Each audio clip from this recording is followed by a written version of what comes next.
What is going on, everybody? Welcome to Murray and J08 with a brand new show, a brand new series dedicated to collecting retro games and retro consoles. Each episode, we're going to dive into a new system. This is episode 1, the debut episode, and today we got my most recent pickups at the retro auction and the retro shop over here in both New York and New Jersey. My latest pickup here, we have a Game Boy Advance SP. Really nice color here, nice shape. Just got done messing with this, so it's all good. It's all good. Let me open it up here. And I got a whole mess of games coming that I ordered from a guy on eBay. And those of you know that I got the Analog Pocket coming, so I'll be able to play a lot of the physical carts over on that system. But this thing runs very well. It's like new. Physically, cosmetically, and mechanically, it's really in good shape. Let's take a look at what Game Boy games I added to my collection. Can never pass up a copy of Kirby's Dream Land. How about a copy of Primal Rage?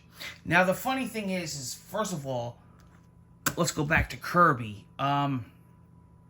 Kirby is one of my all-time favorite games on the Game Boy, period. Kirby is like, this is a staple game. This is the game that I used to play on the school bus, in the back seat with my Game Boy.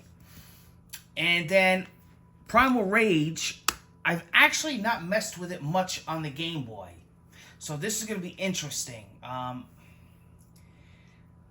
would have played this in the arcade and also on the Genesis and the Super Nintendo. But Primal Rage was one of my all-time favorite fighting games. Sure, it was never really a mainstream fighting game, but I was always known to play Street Fighter or, Fatal Fury, Mortal Kombat and all that, Killer Instinct.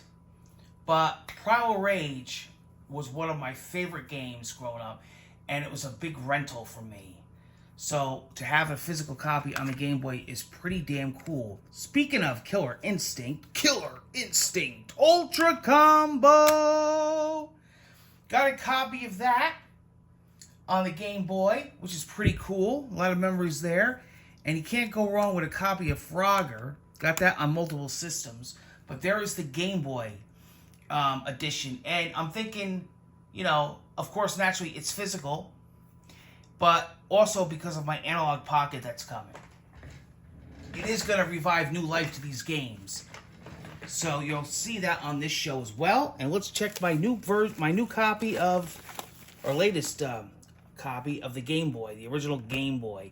Because we got some Game Boys, Game Boy Colors, Game Boy Micros and all that. The original classic gray model. The dot matrix gray model. And this one is in great shape. Look at that bad boy. Never could go wrong with the Game Boy. And again, this functions very well. I played about an hour of it. And we are going to be looking for some more Game Boy carts. Again, for the Analog Pocket once that comes. But this is fully functional. I do have a few of them on display in the Murray and J08 Gaming Museum arcade. I believe it's arcade room, or game room number 2. And this one will go right next to it, or I might keep it. And actually, believe it or not, these came in an actual original case that was out at the time. So I thought this was also pretty cool. I mean, it's faded, but it's his Game Boy system there, or game system. So pretty cool. It's nice and padded.